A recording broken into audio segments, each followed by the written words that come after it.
Tama le alo ma le anganga paia. Ia whātasi le lima o tau. Ma le fua mai tau whanga ma o tamalawa. Ai meise le lau mua nei o sangato Iosefo o mai tātou pit pati lima.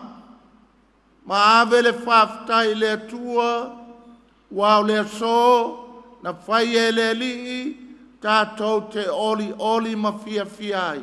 Ai se a, wa taufa le whai ngā taulanga. A inga e tōtolu, o le tāsi tolu, o le swafa foi leo lo tātou atua, ave le ola, e vai malima i le tala le lei, e ala le tofinga ti a kono. A fio mai, maliu mai, susu mai, tala mai, ao le nu o le tua. Le sanctuario nei, no fua pule mtanga luenga e fia le awos taulanga. A fio mai, ma lo le faiuso, e lango, ma tau pati fatasi.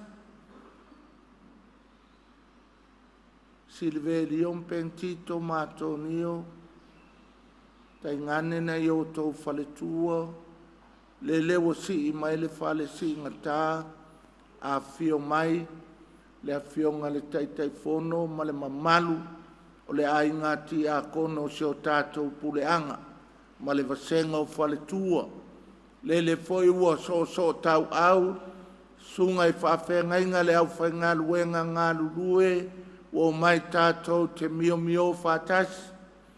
Ia, a fio mai a inga ngā tele, a inga na ono, o le au whau o le nei tai au. Le loa ma le lasi, o le tātou sau whainga le nei tai au fōu, whātulo fōu i le sila mai moa tātou puleanga.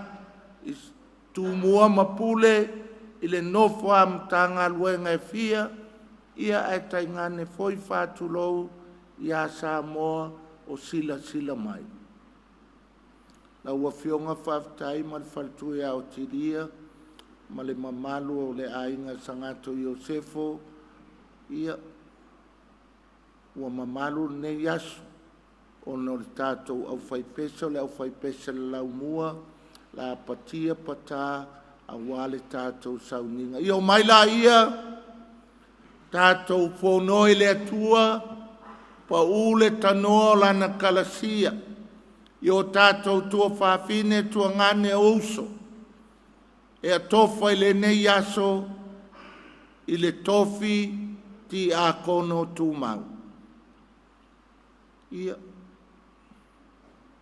le au whainga malanga mai nukunonu, to e lau ia ma lole lango ia pentito ma ngia no ela ma Silvelio ia le tau a fio mai whaftai fo i mo whaisua ia na momori mai o tamimita ia le ne yasu ia so se mea tātou te whaia a mata mea le atua e o ngā tonu e whai ume i tātou sauninga ai mua na tātou to ele ma whāto ese. Whaiatu i le tua e whamangalo atonia ma atonina, whamangalo pentito ma epifania, whamangalo Silvelio ma Noela. Wana oele li mātou te sapi ai ma mātou manu malo ai. Ia. Tātou alala mai lalo, ma le whaalo alo.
whaitau ngalua e le so. Whamai ai tangato Paulo le kalesia. Ai le atua i ai tātou. O ai se o le ato e fefe. O ai se o le ato e sala. O ai se o le ato e te ato. O le atua, o no fofale sa tu i a maa, i lou soifua ma lo wola.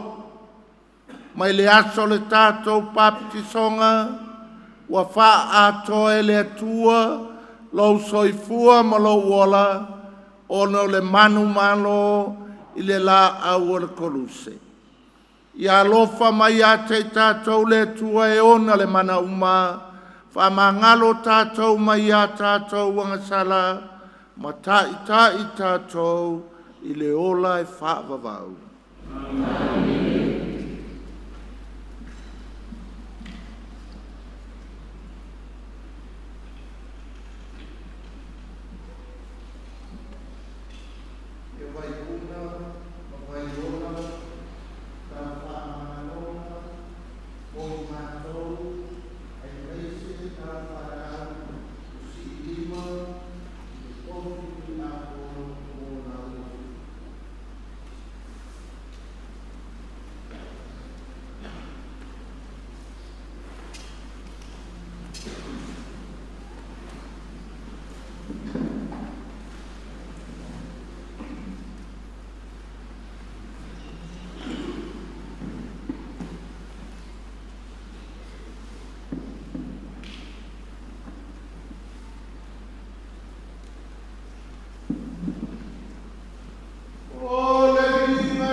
Pentitum Silverio, wo whaanganga le misa Faauuga Taulaga Paia Maria,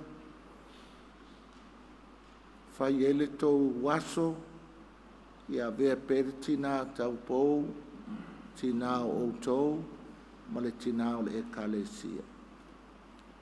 Ia tātou tatalo, le alile atua e foai, i lau whanau le fia o le soifua maloloina, ne ia tūmau le mawhauwhau ma le tino, i le atoto e siliona le lei, fesoso ani mai ainga e totolu, ina maua i latou le sausanga, a le taupoupa i o Maria, e tai ala ma pui ma folau, i le whaingolo latou ta whinga, e vai ma lima mo o e ma le tala lelei. O la mātou ta talo lea, o ne o ke li solo mātou ali.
Holanga Afioga Paia te tua, e mau mai te tuhi a ke nehe.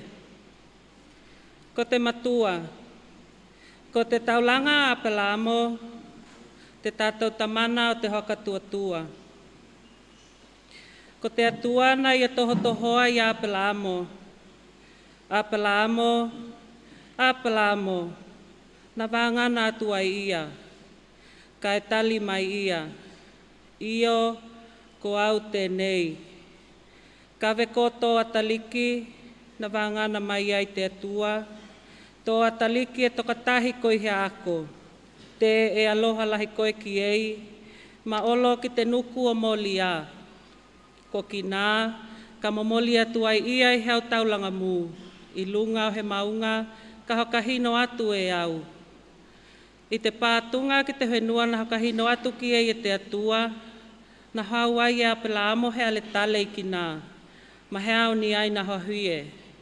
O i papai atu loa i a pela amo, ki te nā ihui, ka hui naua i tōna taliki, ka e kalanga i holoa te angelo te aliki mai te langi e vangana mai. A pela amo, ka e tali atu ia, io ko au tēnei.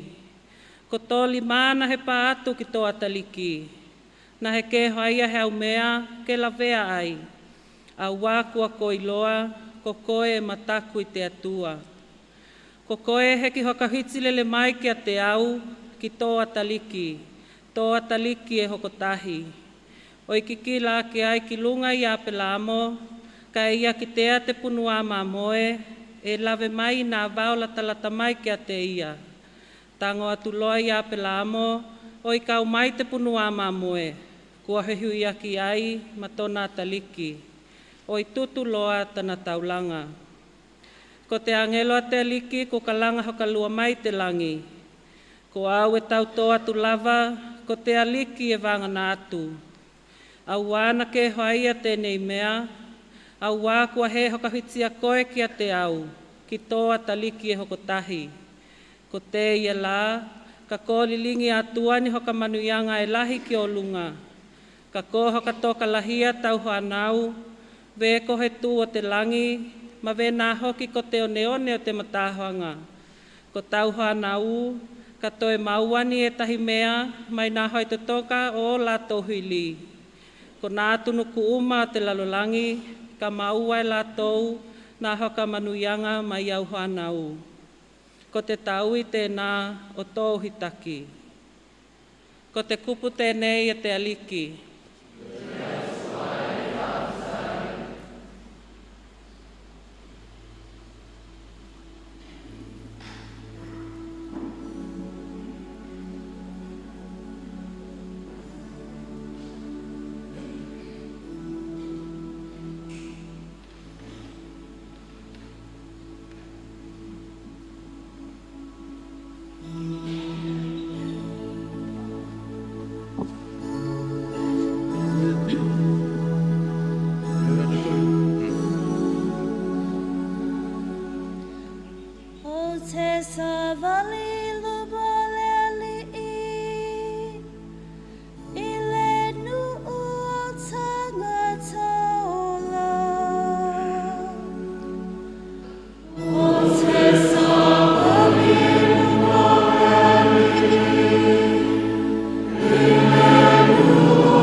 tātou te whamanu atu ai. E afua mai nei lava. Ai o le whaangangau. I o tau vivi atu ai loa.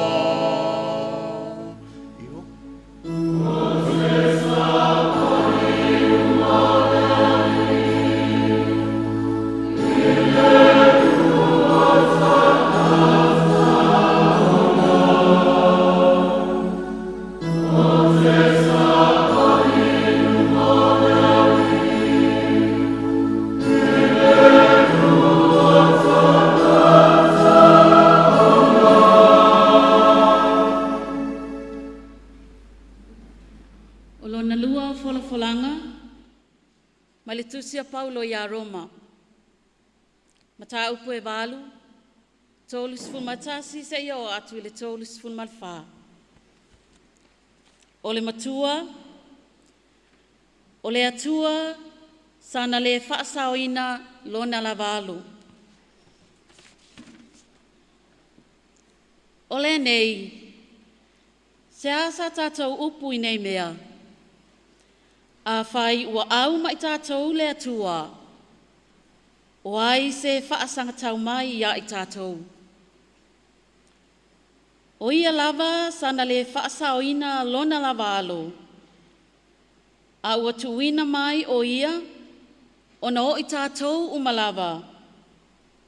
E le fua i fua mai ea e ia te i tātou, mea umalava whaatasi mai ia i se a. O ai se na te mōlia le au filifilia le atua. O le atua, o le tauami o tonuina mai. O ai se na te whaasalaina mai. O keriso, o ia na maliu. A ua toe tū mai lava o ia. O loo i leitu taumatau fo'i o le atua. O loo whautua fo'i o ia, mo i tātou. O le upu, a le ali.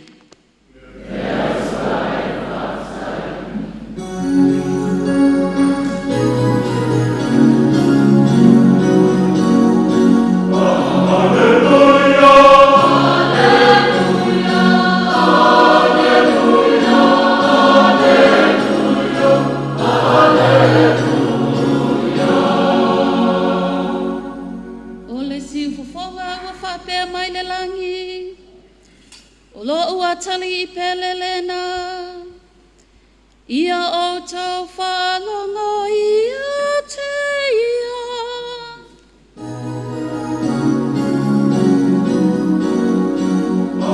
Alleluia, alleluia, alleluia, alleluia, alleluia. Ia fatasi le lima.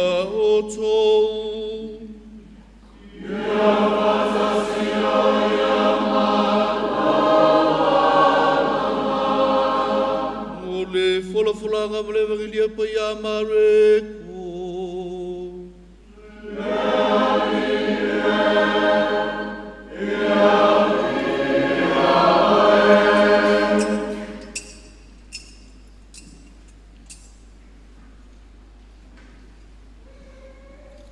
Mareko lona mtau puiva. O te fola le whaiupu e lua e whauau le whaiupu e sefulu. O le matua. O lo watali pelele na i nā whalongo ia o tōu ia te ia.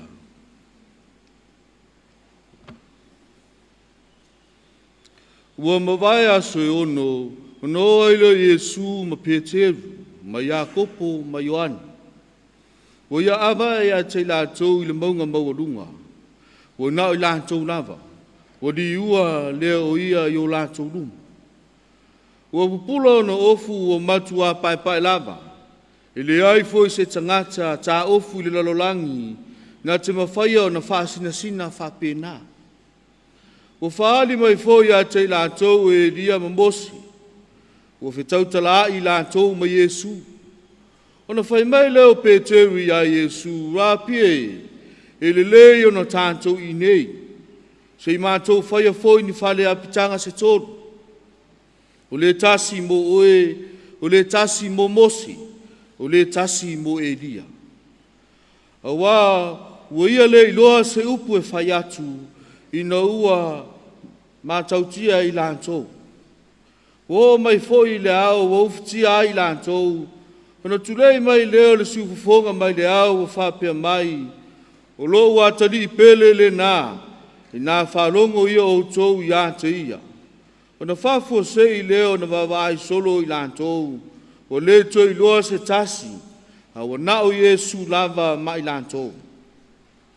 O ifo i lātou i le maunga, o na wawau atu lea o ia i ate i lātou.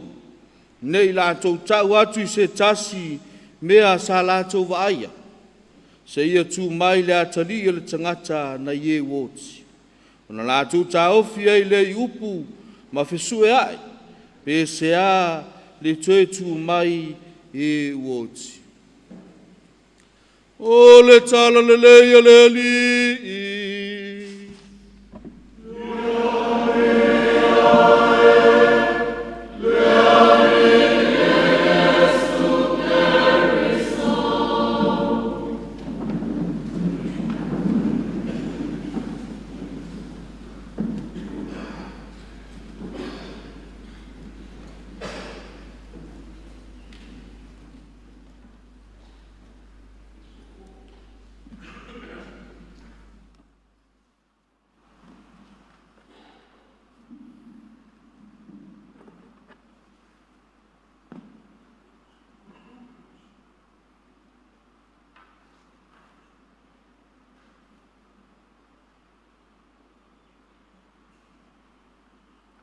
Tau, o le a whae tia ia e te whinga Tiakono i nā tūra i mai.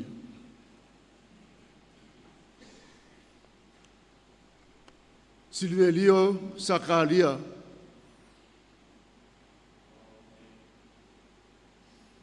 Benediction Kohema, Asi awa tuipea a Tonio.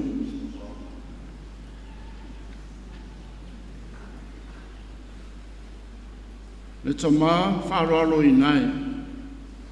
O le tina pa ia o le kalesia. Talo sangatu ia e whauwina ne uso. Mo le tofinga Tiakono. Paftai, wea sila fia wao ngā i ai la tone.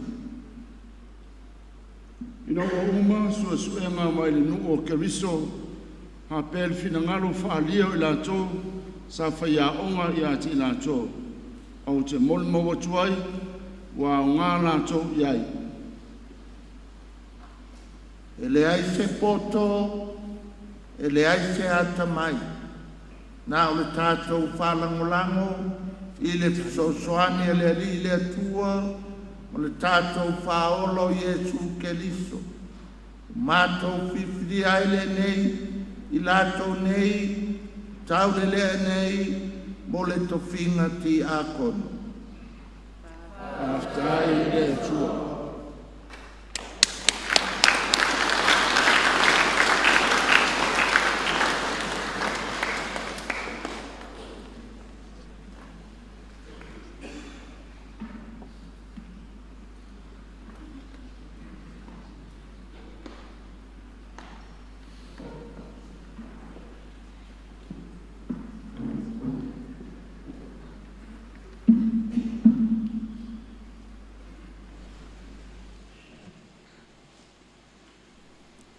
Le aso nei na whai e le li tātou te mimita ma oli fia ai. Ngofo ngā pō i ngā wa umaku le aso o ngai sosoangi fōu o ka le māngai a ngafi. le vavai aku le kaupaki mai a inga. Momori lako whainga kaulanga. Maua le kalesia le puleanga me alofa a inga e ko ongo, fa ofuinga, i le koluse, ma le fingalo pa i le sulkanga. Le foi wa koe kaupaki a inga, ko kolu, la ko kaulanga, e a mai mo le puleanga, vai malima, mo le kala le lei.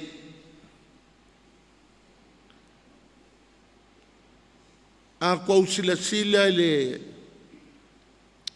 sikianga ngafi, ko ongo, ko uso, o uso, kua whawhinge, o se e kua ngalu, e so e malosi, e koe whaawau le ngaluenga. Le aso ma whau e ko ongo, uso, wo isi ai ku la ko. Ai ale kali, ma le launga kali ale kua le puleanga. Ale anga wha ofu le ko ongo a ngafi. A lele o le akako pakia paka le saka la meka o le Faauuga le kookolu. Sau le asonga fua ka koe pepese foi. Whao o le kofi o skaulanga ia pasi maione. E anga le leile kua i sio manga whaapuleanga wha Akiepikopo Samoa Pia. E o lava isi wa lewa ku ua le malo le Afioga ia pakele lui, ai sui mai e whaife au fau e ko rua, come next Monday. E le leile ali. Whaikaunga mo mua le so. Le maa ngai o le kioka u apala amo le kamau le whakukua. O langa me le leile anga whai, ingo wa wala au le kua. E le i maa salo salo. E le i fesili apala amo. Le kuwai so le wafiwa kakalo le ia mawa se akali ala ua mawa e koe whai mai fo inga. Never. E au ngā fo i mō kākou le au whainga ruenga i ki a kongu msosoang. O le kele i o le kalange le whai mai. Ma whanga ue fia wha o ngā. E le i fisiri a apala amo ngā mea. Tui e lunga alu. Alu. O le mea le lei ngā vai le whai unga le whai kaunga mōmua. Le are polo misa le kua ia apala amo makako. E fua mai me kele. E fua mai me le leile kasi. O le au ngā mo kako ua ko kele o malu ngea so le au whailoko. Pa kele ki a kongo so soangi. E fua kele. Le kako me le leile kasi. E fai ma le loko, ma le whaka. E fua kele mai. Vai le nganga kuspaia la kengese mai. E kele aku lo ongo ngel sami. Kele aku lo feku o le langi. A mai lo i le kako whaaloko i whale.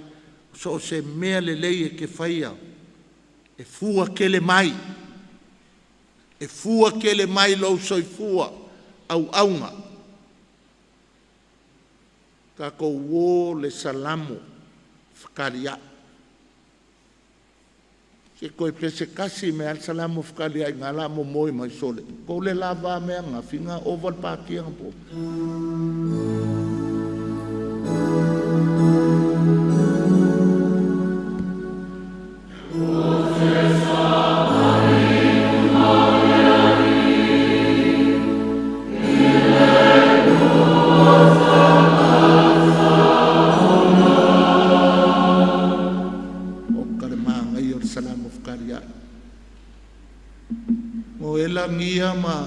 nia, that's what you're going to do. Lau kou o mai ko ke sava vali. I mea e kou fia ai o kou, e longi ka ngaka oki e kou ke ngā lulu e ai. O ka ngaka ola. O le kou ngā luenga ngā. Ia la me pasulu ngō ela ngā leo o le pākele kamanga leo kalange oe. Ia saula ia. Saula ia. Ngia. Ngalo ngau whaia le aka o le pule anga ngafi. I ngai o kako uso ma kua whawhinge le nga wha off. Ala wha mangaku foi Antonia ma ngia ma Noela. O kele o isi meia vevese e au loko Faletua. Ka kele o ka ke involve ngi whai kakala, ngi whai ku au. Ka ke o ka ngaka o ngu o ka ngaka ola. Ka ke o e whai ele mele le e fua mai, ia sanga kele ai le ola e pei o whekua le langi. Mongi onge le sami. E maanga i o le pesenga le a onga o le salamo whakari ai. A le maanga i o le ko o whale. O le o koe lau lenga pesea le meanga. Tole. Alo. Pai kaunga longa lua. Kua lu i a kako e au ngā kulou ako ngi o mako so walu ai a e au ngā i o whai kaunga longa lua mo. Did you know we go whaasala lau o le a wha o le kofiki a kongo e ase. Sau le kusi mai nuku nonu e aua. Ke e mai de. Sau vili a sale siu. Whai aku i a pākere sefo ngai ngā. Wha makala i ako e lau le winga o kausanga li upili sili. Ngau sau. Bo le wha uer ka e a le Afioga ia alapaki le ko olua le nga noti ai le ia vesenga le kofi sosoang anga ve ese kwa whankanga nga kupur kai aunge nga stop mai olua mai le whaki a kongo o sauloa le angavo al kausanga ngei Iupele isili o le ale winga le iupele isili a lofa ma le whaamangalo. Amu ia o lua silveli o mpenkiko ma ke ngeki ngai lua kalangi. Wa lua o mai le kausanga le iupele isili. Fa mai le whai kaunga longa luange. If God is for us, oile pulele. Ele ai a se sin malmalunga ski a kongo sosoanga se pakele se lau pasenge a kokoa. Who cares? E wha a koe le kua.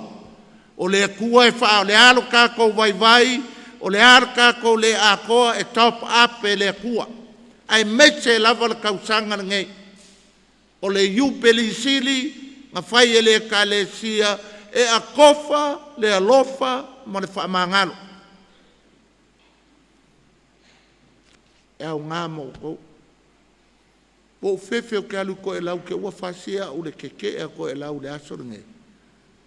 Au ke lo fefe lau ke lor whamangalonga le akua ai ngā. Le lau kualu nge le mako a inga lele. Ngā re whei kai o se a inga i o Yesu tamme mea. O lo fefe e le Mosese o sau le loku la e vele la e whail moa ngā vau. Ke loinga wa maka le Yesu tame me ko fiku ngali. Oka le yapa le puleanga. Not puleanga au whainga luenga. Ki a kongo msosoanga. Mai vai le au whaasalanga wa awakua Akiepikopo. Vai le leanga o le angava. A oe sa wai e leo kanga ka au loku o le au whainga luenga la. O le culture ngā kaunga kako o mai e kape makalepe. Asasi kai kongu uka, asasi uka kongu kai. E le ngale sasi ale ungari mai make e ye.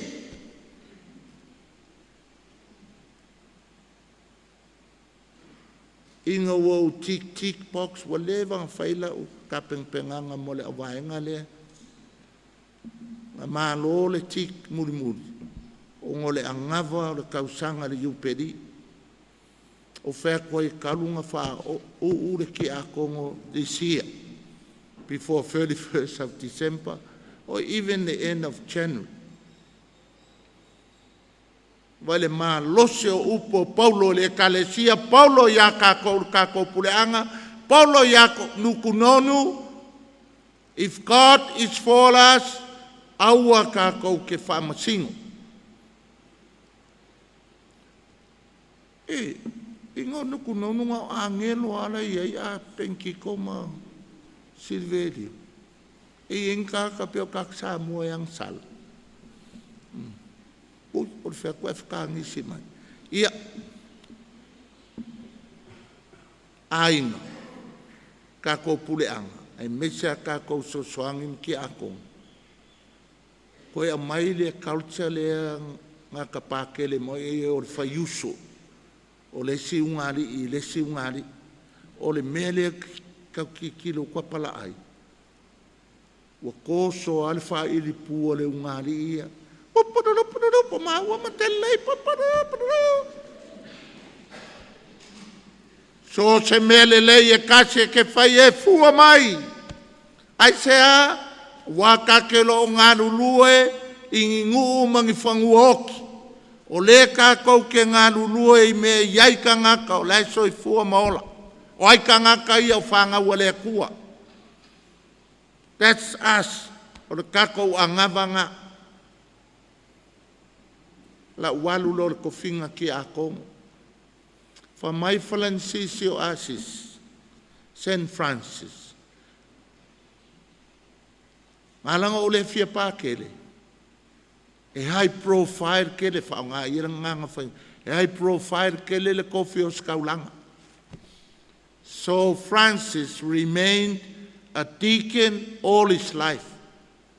Ale upu lea Francis e se lea o ngā mo kako. O le ki a Kongo is a servant leadership in humility. Servant leadership in humility. Servant leadership in humility. Se si lungor limor ki a Kongo o yele servant leadership male humility. Ke longa o whafkai le ai walua ngai vai aso ke le servant leadership in humility. Le ai o le lui mo kako wa ko fesi ingalo ni mang le kumu kanga ka a. But o le lui mo ki a Kongo uma le afio mai. Ese le manga i o le kofi a maua e sa o whafkai. O whawhekai. O le misio le ngā kai i vai moso. O ka ngimo lei malo lo lei. El article box mo kwa le ya ka ngimo le mele fa ya kwa i. Fa ya kwa fo. O le hao ngā mo le lui. Penkiko ako ngio ma Silverio. That's why St. Francis fiu le ku a inga e ungai. E alu e whapake. No. La ua ki kilo le ekalesia wa too flash ke le kofi o skaulanga. Ma ngai er kofi ki a Kongo vailai upu e kolu. Servant leadership in humility. Kahalo sia o yaingi se peo pio le ai o pio le ngau fitau mo la fai le servant leadership in humility. O a meko le la vea i a meko. Vai fa mai la fa ma vai mai fa ko mai ka ka sanga skolu matina e o ai le vai la mai ia uska ia fa fekai a meko e te lasi so pele o pakolo o ile ai le fenga vesi mpa ke le moi o sa fukula fa e ku ia ke fo wa vesi le me ya ko ke fo wa uma mai nga o ya nga le nga saulo ngo lunga lis o ya mai ko la me nga ke longa fa ka ya mpenki ko lai oi lo ku fanga le ak fa longo o nga ke lo weekend ko ai o ka le lui mangaia le paia o ko e lau le kongo le manma penkiko ngo ela le la ko fo aola le pastor senta nga ala nga va ko pule anga fanguala ia ola le ainga ko e lau konge lai mangi mea nga o lai ola solo mai kuli mango le pa uma lole lua o lua ngo le se mea toi au mai fanua o pule anga o penkiko wa kafiwa kui fai ko ai o maingi se fai le a ongange le ngi se avango nga oliva nga si lima la wo yele nga wenga la wo ave alo fai al ko kele kui e pala ai o mai fai le a onga ia lela o mai ile au expire le o so pele penkiko e fai le a onga i ele a fai nga lela lango mai e ma ko ngai like ia matusa maselusi la iki maselusi matusa ia ngale luongo fungofo apenkiko maso pele ia ngo fungofo ya ko ya lu ai ko marka ko a ongar ka sang fo a ko ngio Antonina ma ngai o ko si lu awe o mai o ke sau ke faki a ko ngolo ke le kikia o kalo au le nga vai kai mi Antoni fa mai ka kingali alu ia yongem fa kai ma ko ngioe Sicilia me fai o kamala ia nga o mai la ki a ko fa kai o a ko ngio ma yonge le fio mai ko i o aso nga mai le liser ka kingali fe me fai mi sair ka kingali o ko fa ma ko po savai po fea o polu e alua ia ngale mea lisia kilo le aso ka moe so o ala o kolu mao marka kingani mai awar fa taaloa mea fa mamanu me pe o atoni o ma fa fitai fa ole an mea mai fesilia fa fitai mai ane ma atoni o le e mamalu fa e mamalu akua o e fai ko olua la o linga o e le se ko awal fie poto kalo fais kakingan ako ngia so good to have you back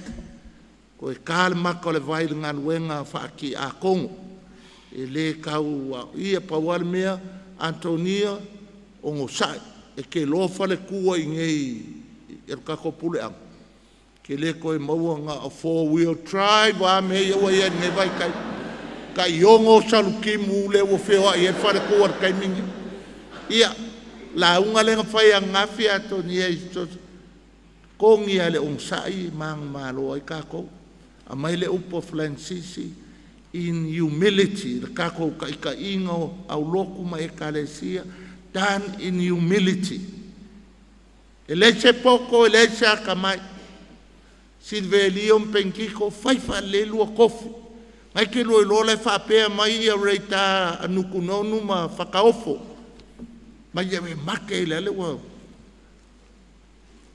e ngaule ko le ka o lua pe a ka malele kengelele ngia mangoela so swang o le manga ia me Silvelio ma penkiko ka ko feo ki sukanga maliliu fo ngai lua falekua is so beautiful ka ko ele ai a se ku umi pe o ku lo ku ai ka ke o uma ngau lava o ngofuku ai ongo fuku la no ongo fuku suka mai le ali au na le ie na fa asala o lue ala paki le ai ko mai la kala o mai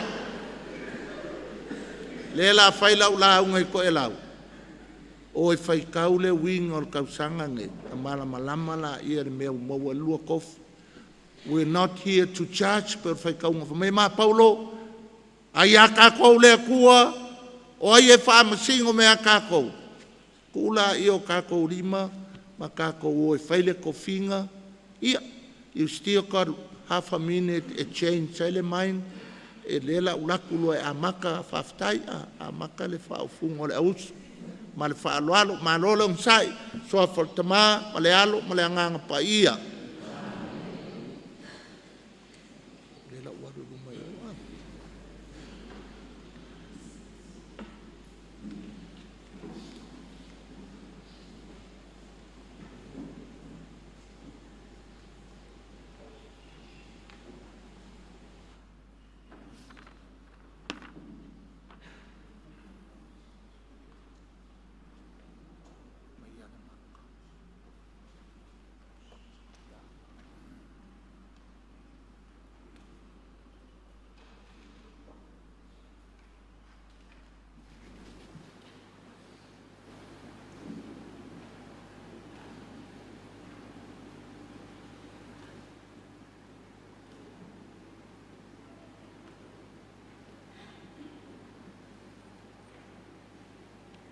Le auso o tau ainga mo tau o le awha e tia nei le tofinga Tiakono i o tau mawhau le lei lava i ngā luenga o le wha e tia i ai.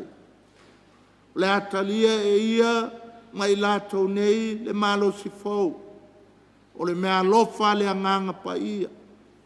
O le afso soani ia le Akiepikopo malo na inga whai whiau au na le upu, au na le aletale, au na le alofa.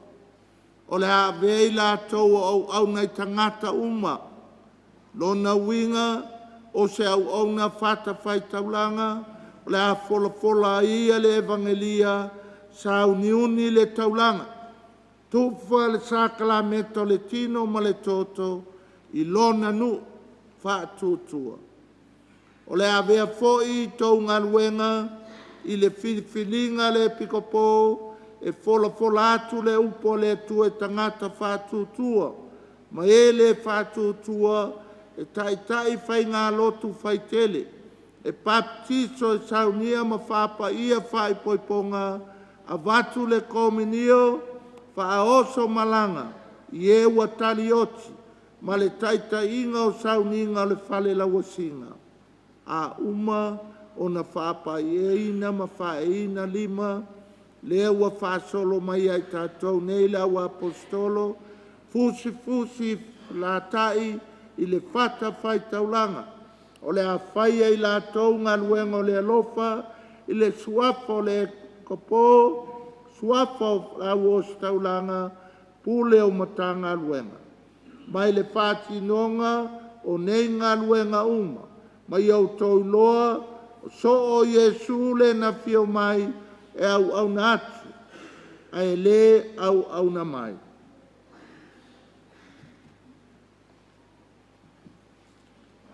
Pentito, le atali i peleina, o le awha e tia nei oe le tofinga Tiakono.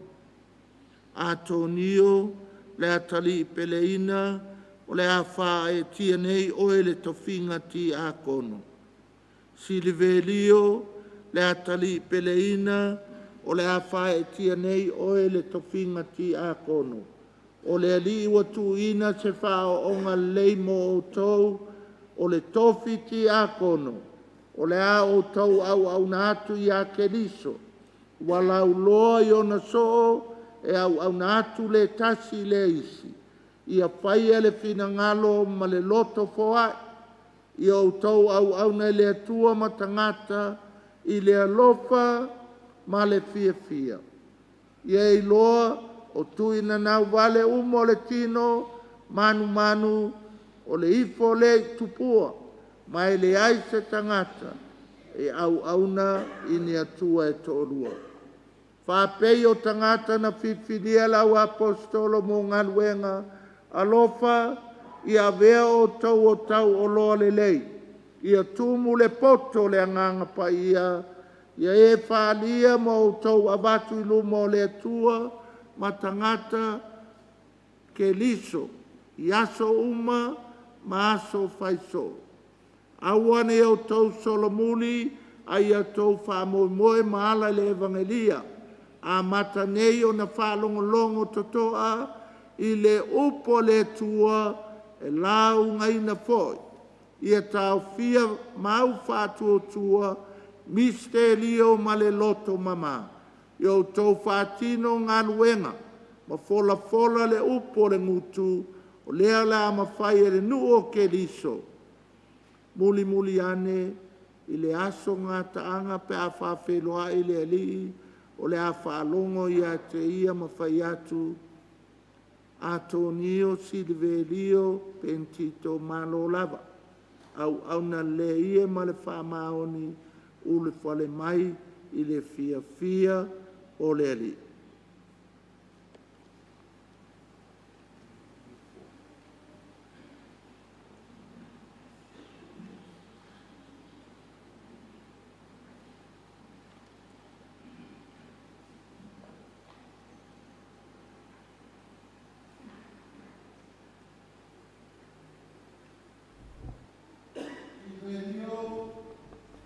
Au le whawina oe, o le tiakono, e au ina whaelo atu i lumo tangata lau loto, o le atau aveina nei ngā luenga.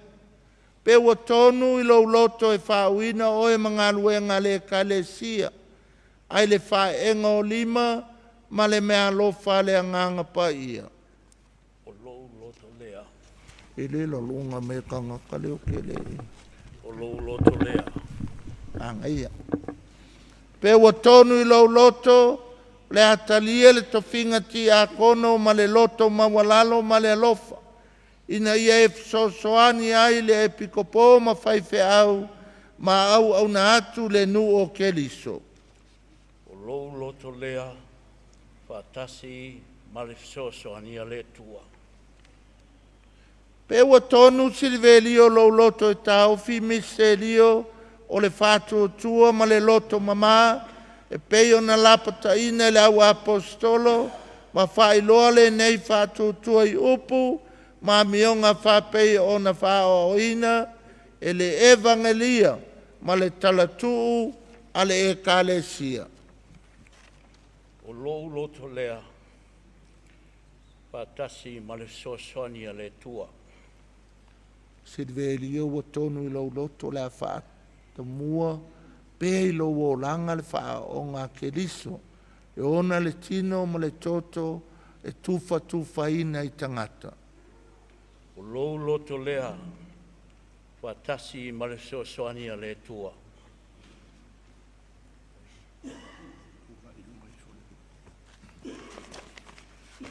Koe sau whanga i kue male ali mamo sile.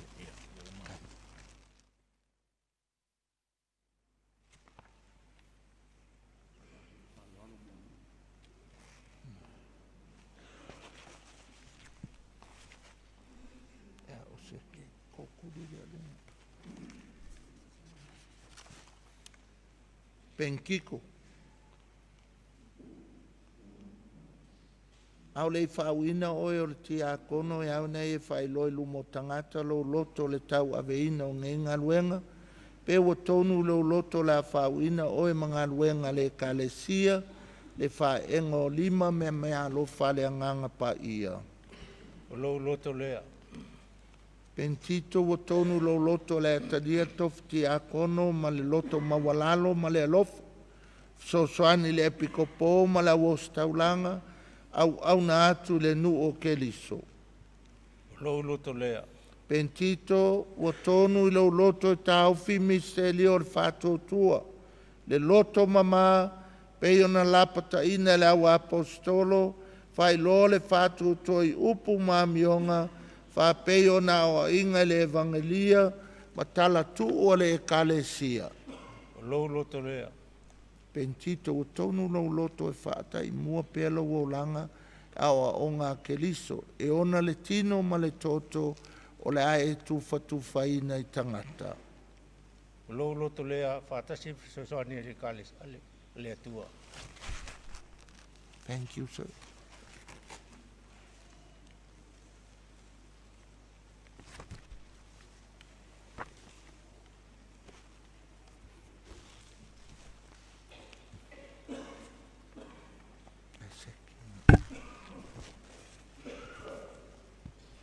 Atonio le uso pele inaea o le whauina o le tiakono e ao na whaelo atu lumo tangata lo loto le tau aveina o ngeinga luenga. Pe o tonu lo loto e whauina o e mga luenga le kalesia whaenga o lima ma mea alofa le anganga pa ia. Lo loto lea. Pe o tonu atonio lo loto e le ato e talia whalua le tofti akono ma le loto mawalalo ma le alofa ina ie sosoani i le Akiepikopo ma o Taulaga au na atu le nu o keliso. Lo loto lea. Atonio le uso pe o tonu lo loto e te taofi le misterio le whātuatua. Le loto mama pe ona lapata ina e apostolo whai loa le whātuatua i upu mamionga whapei ona o inga i le evangelia tala tua le ekalesia. Lo loto lea. Atonio o tonu lo loto la whātau mua pele o langa wha o inga keliso. Tino mo le toto o le tufa ina atu i tangata. Lo loto lea whatasi ma le sosoani a le atu.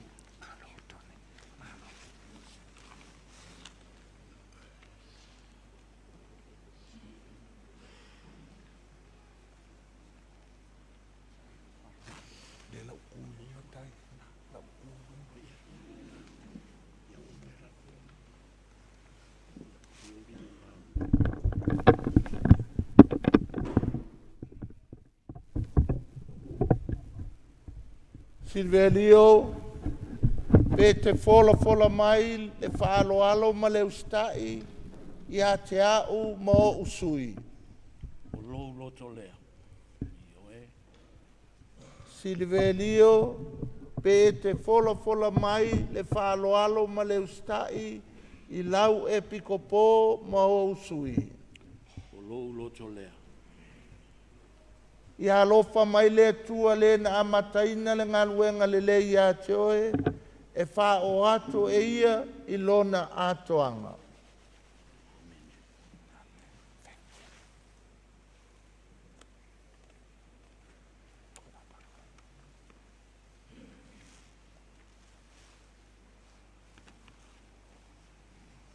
Pentito, o e le uso e te fola ina mai le whaaloalo ma le ustai a te au mo usui. Lo loto lea. E te fola mai le whaaloalo ma le ustai i lau Akiepikopo ma isi Akiepikopo. Lo loto lea. Pentito i alofa mai le tua le na amataina le ngaluenga le le ia te oe, whao atu e ia i lona atoanga.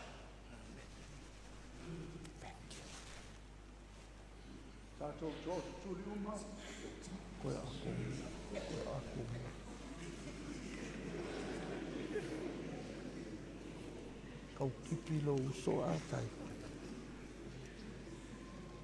Atonio, pe e te fola mai le whaaloalo ma le ustai a te au mo usui. Lo loto lea. Pe e te fola ina mai le whaaloalo ma le ustai i le Akiepikopo lea ma isi Akiepikopo. Lo loto lea. Atonio, i alofa mai le tuo le na te amataina le ngaluenga le lei a te oe i o atu ia i lona atoanga.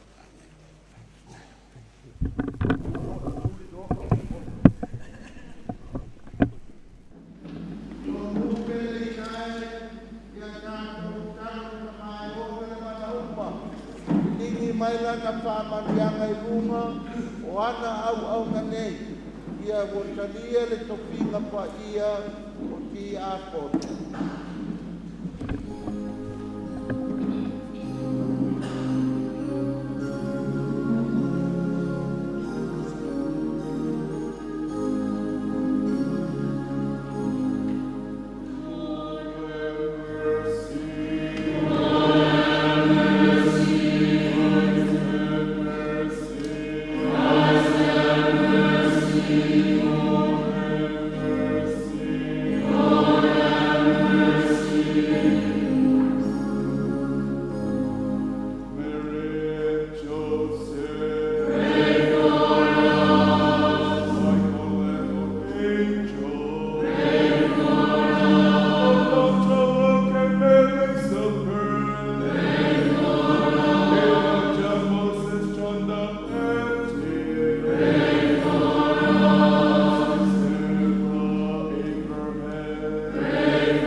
Lia le tua whafonga mai la mātou talo. Au mai lau sosoani le nei ngaluenga lo mātou tawhinga. Ua mātou fuafuaina ua ngale nei. Au uso e totolo e au nātu le tawhinga tiakono.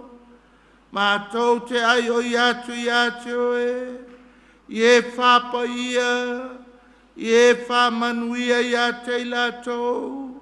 Ma ave ai lau kalasia, ile lātou tawhinga, o la mātou o lenga lea, o nau ke li solo mātou ali.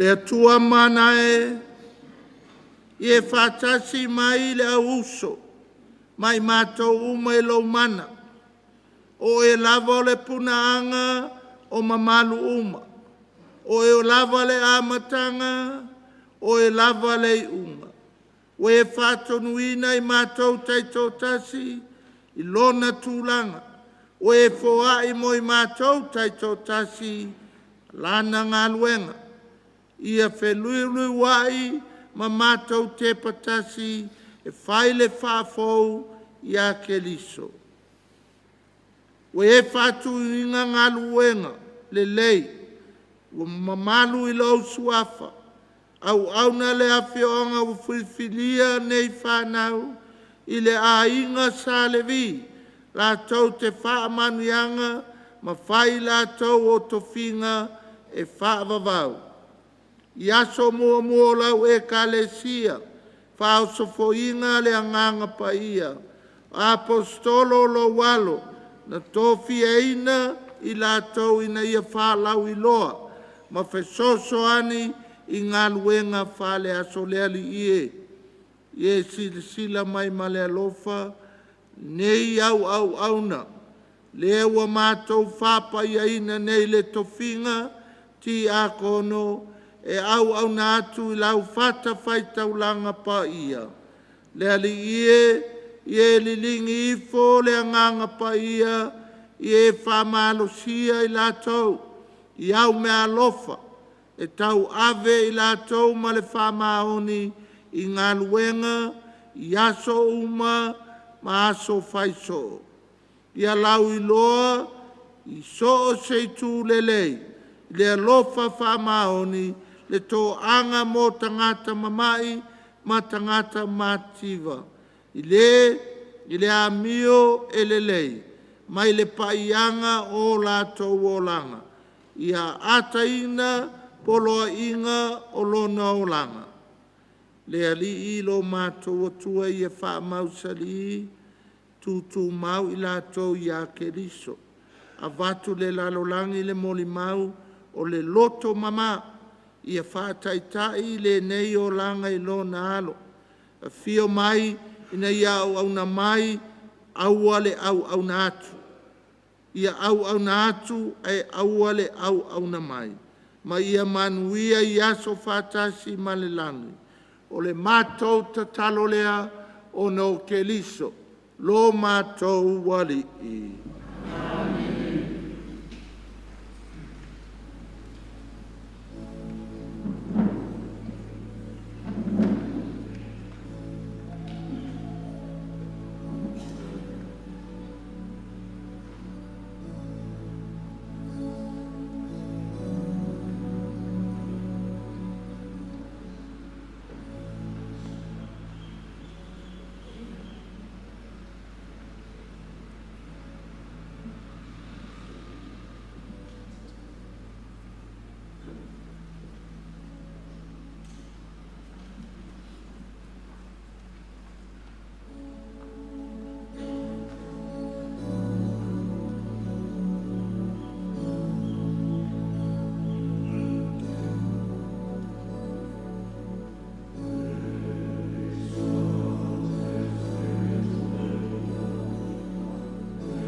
Silverio e talia le evangelia keliso, wa vea nei oe maona fonga fetalai.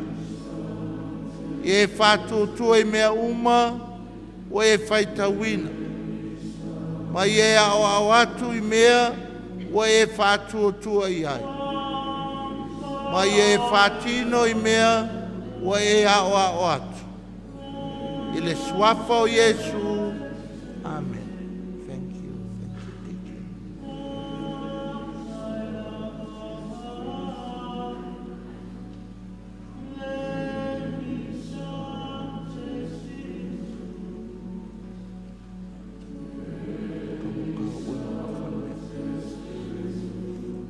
Pentito, e talia le evangelia keliso, wa vea nei oe maona fonga fetalai.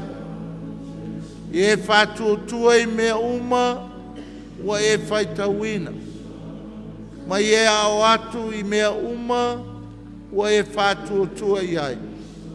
Ma e fatino mea uma, wa e ao atu. E swafa o Yesu. Amen.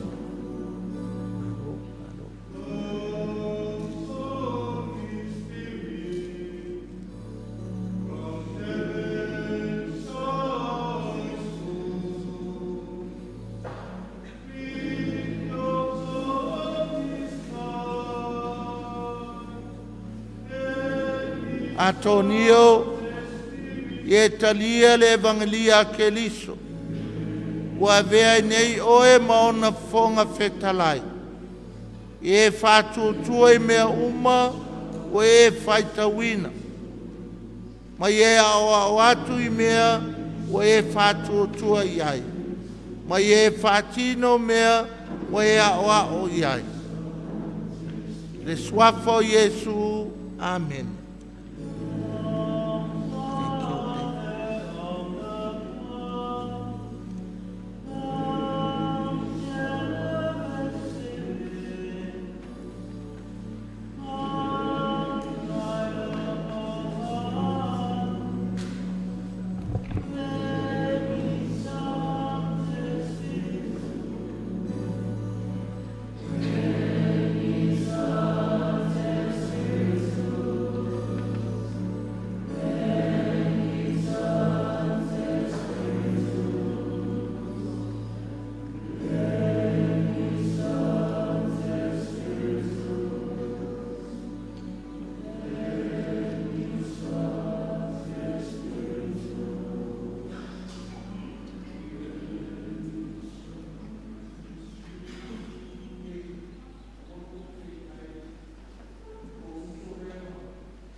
o tau talo ne e tali leia la tātou taulanga e le atua le tamae o na le mana uma.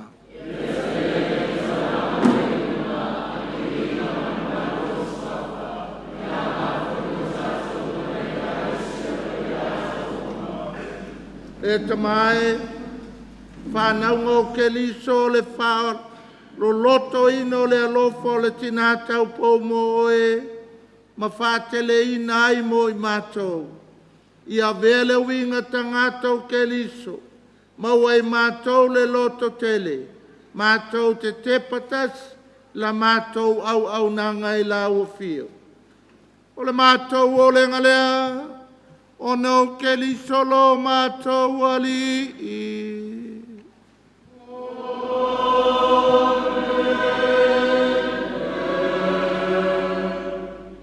Ia fatasi le ali imoto. Ia fatasi no ia patova.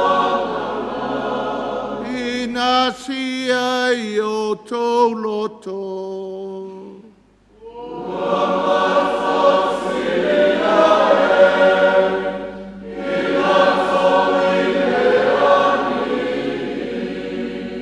Tato whaftai, le alilo tato watua.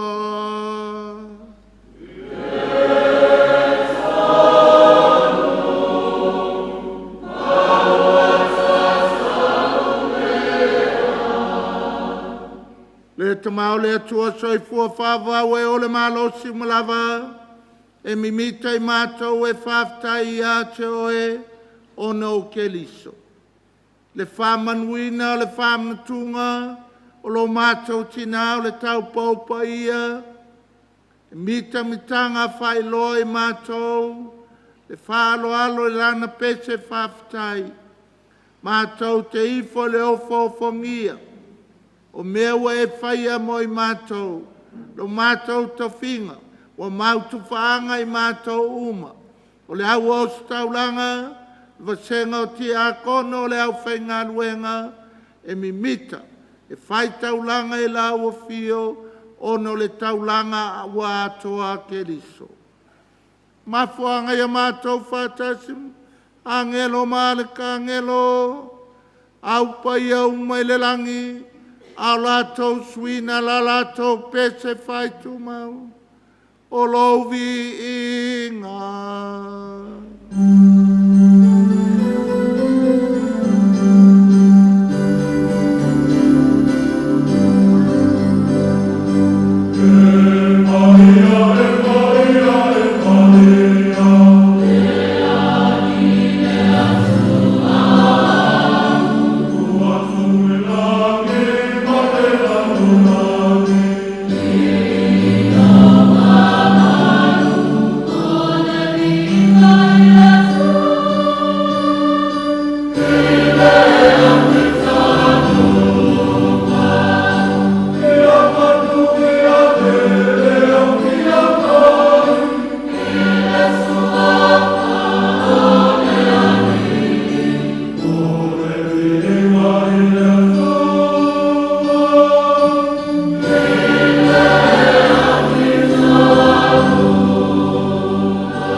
Matua paia lava oe o le punanga o paia uma a wina mai lo wanganga e wha paia nei me alof a vei la tau mo I mātou o le tino ma le toto o lo mātou wali o Yesu Keliso.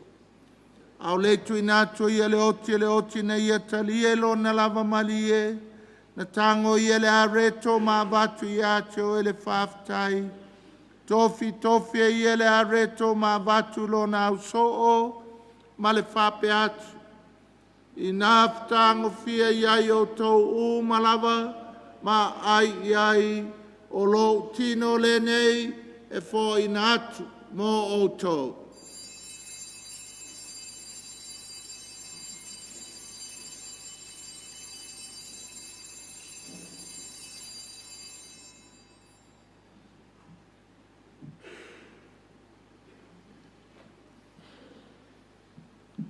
ma e ale tau mawhtanga na tango i ele to e watu i ate o ele whaftai ma le vi inga, tu atu le pulo na so o ma le whape atu, i nā whtango fia iai o tau u malawa ma whainu iai, o le ipu le nei e lo toto, toto le whenga inga whau ma le whawawau, o le a whamalingina mo o tau ma tangata uma, mo le whamangalo ina o angsala. Iau tau whaia le nei sauninga, ma whamanatu i a te au.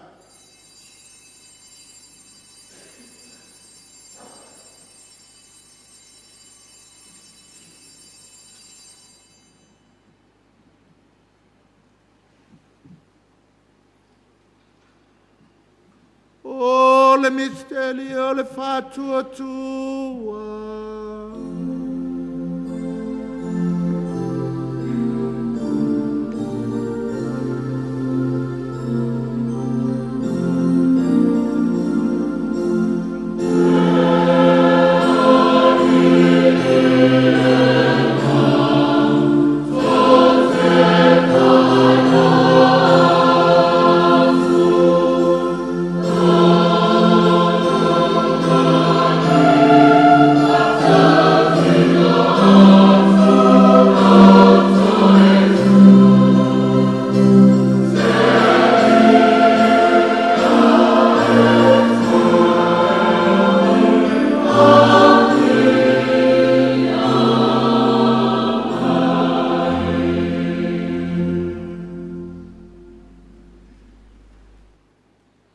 Wham tungolon maliu malona toi tu mātou te moli ato e le tamae, le nei are to le ola ma le nei po le whaolatanga, mātou te whafta i atu e, waialo i e mātou e tutu i o luma, mau auna i atu e, pe soso an mai a mātou uma, o e ua mātu whanga le tino ma le toto ke liso, ina ia whata stasia i mātou, i le maftanga e tasi a le anganga pa ia. Le ria ia mantuala o e kalesia i le lalolangi atoa, e nei mātou ola i le lopa patas.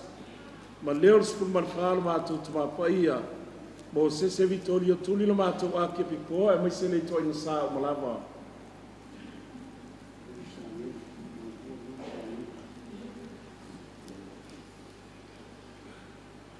Ia e manatua le nganga la wauna, na whionga ia pate le lui sane le wei warau ma le nei o langa. Il papitonga noti e whātasim keriso, ia whapena whai o na mautau whio ia ilona tuetu. Ia e manatua o mātou usa ma tō whawhine fo iatu lo lātou malolonga man whamemo e tuetu tu wae. Ia e tadia i lātou whātasim tangata mali li uma, i le malamalama o lawa whio. Ia arfa mai ate i mātou malawa. Nia mātou wa ngā mātou te wai whātasi leo lai whāwawau, a Maria le tina tau powoletu, a Iosef Paia lantana. Whātasi mā apostolo malau Paia umalau, o ene whātino ino lo whina ngālo tupulanga uma.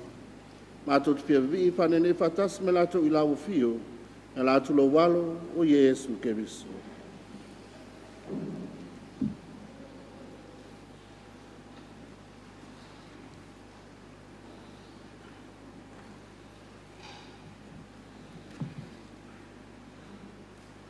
Le tamama mana e, o no ia whātasi mai ia na ia te ia, i le maftanga maleanga ngā pa ia, o le vinga male manu ato wai la wafio, i le whāvavau, whāvavau lava.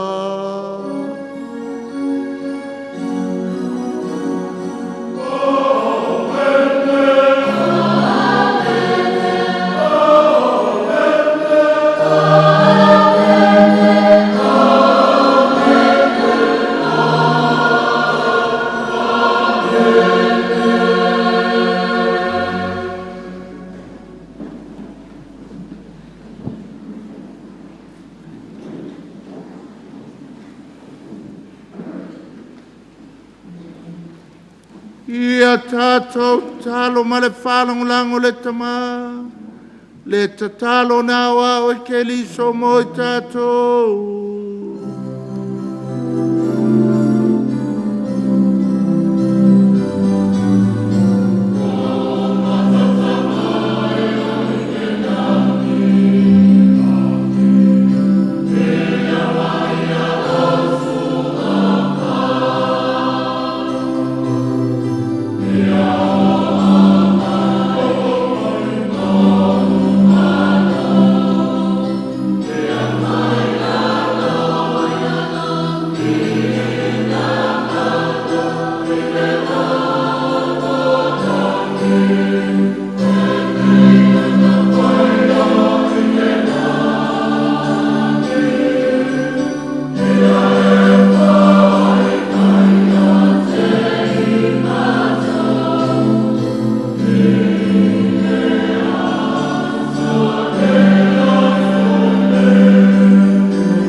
le lie mai le anga uma. Au mai a mātou le file mui o mātou aso. I lo alofa muti muti vale. Whasau mātou mai le angsala. Pui pui a mātou mai atu ngalunga uma. Au mātou whātatali atu ma le whāmoe moe whiwhia. Mo le whio mai o lo mātou whaola. O Yesu ke liso.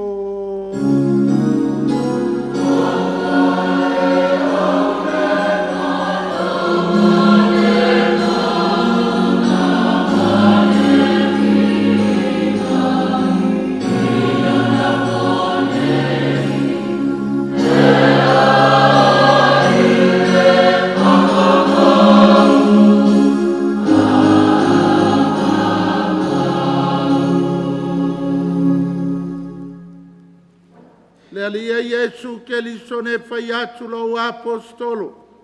Tu atu ia te o tau lo filemu, o lo filemu o te whoa i atu ia te o tau. Awane e sila sila ia mātou angsala, a le whātu tuola we ka le sia.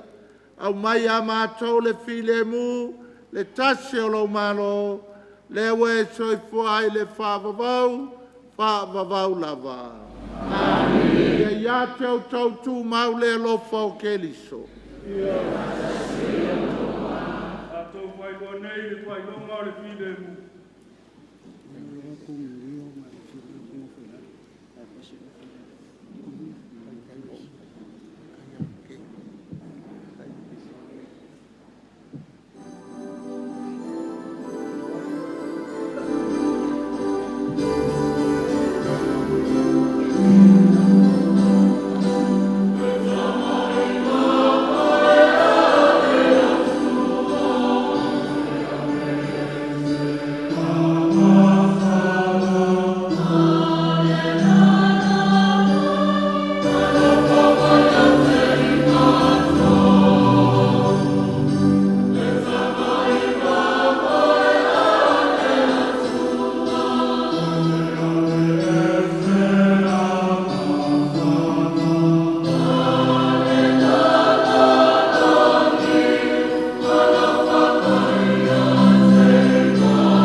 Whauta ia Yesu ke liso. Whauta i le na te vese anga sala le lalolangi. Amu ia o e mau, ua walau lie le tali suanga, a le tamai mamoe.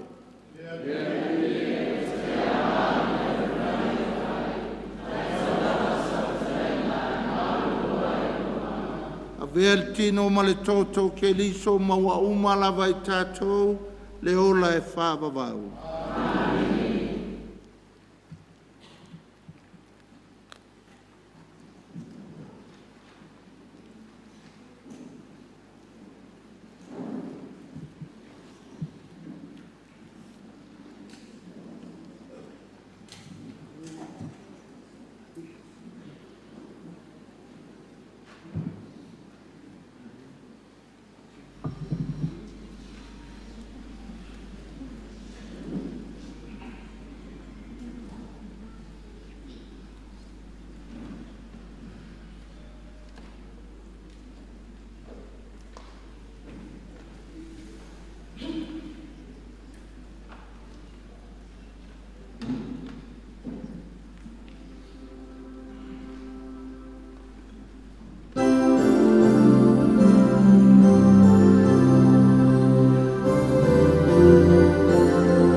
o so o aso e lua e matango fie ma matalasi. E leo tātou a le whaamanuianga le tua na nafi ma le so. Ia, toi ave le whaise poto po so tātou wata mai a wā le iaia le tua. O lau whaftainga e le ilotea e au le evangelia le upunga whai i o ku le evangelia le kafkolu le kaskolu pa ia le ua umanga a tofa le tofi o Taulaga. Kele i o vi kuki o le evangelia transfiguration ai au mai le kaimi le ua sa wele le o malangi a kongio silvelio mpenkiko o lo wakali pele lea fa longo ia lako wa ese ale alu sara mo wa kele leo kele le mau leo wa le lopo fele leo sa le kele o kaim al mangai or ko evangelia o ko fidia ka ko wo el nga polea o ka ko winga ka ko falongo i le si uleo o le ka ko faola ele uma le fia faftai le au fai pese le a onga ia lele la alu o fafkai mo kiria longo winga la ko sau fo e fai pese e ka fo le fala ma fai pese e umai fo wa fiku ia la au e ka ele fala wa ngale sa si amalu kanga ko au fai pese ia au le nganga fafkai o nga ka kele ko ese me i el pule anga fafkai o kiria male malau kamale o fafkai o rua le pe ko o mile i e lome ko kele o ka le po sai ngai foi atonio a o rua le wa record le la fai le Hall of Fame al Theological College e o lau kango e ku o ilua ka so pa o kidia le ka u le mangai i o le kanga ia e ave lunga o sista losa foi le skanga ka e karunga alu lunga o le ko a mauanga o fa lua pa kele ko rio ngai fa lua foi le fionga pa kele pesa fa kasi pa kele change fa kasi pa kele maselingo a waka ilua ngai uso skaulanga ia o le ka ilua a vikaliango mfarangiko lau fai le langa ia ai whafkai a uko ua po le ale whai nkao le ngai a onga le a ka vale pa o kala le lei le foi e o ke va kuale ngai whai au e whai a onga ngei le lava e kaupaki mai ia le ulumakua o whai au al mako ngu ia taki ia malo pa ke le yose ia kaunga e sau pa ke le ole alo sosoang pa ke le Filippo le ika ia kia ule sai kongu ole la ko falele la ave ole ia al manga yo pa ke le ole mala malama mo me yo ka mala malama ia pa ke le pesam pa ke le kodio malo fa kaya ko ya mama selingo ma faftai ma sistalosa ma okilia ya ngala sistalosa ele i umalang kong kalake ko a umalua o konfik e faisinga ia fafkai mangwia lua mano lo mor kol masinga ko mai fai special ka ko waonga ole wole anga lo di mai wole ko mfainga ka se ki kala ba ia tato tatalo le ali e matou te fia le ne yaso e fai moi matou o lau nga usu i uso e totolu mo matou tuofine le tofi o le tiakono le aso lavo le tau pou pa ia matou te au maia e whapa ia mamuni murita i tiakono fou whapa ia i matou uma ina ia matou whalongo i lo leo o Yesu ke li so lava lo matou ola o le matou o le ngalea o no ke li solo mātou ali.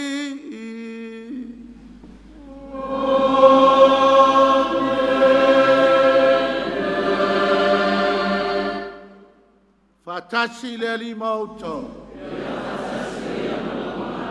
Pamanuia mai le tua e ona le mana uma, le tama, le alo, ma le anganga paia.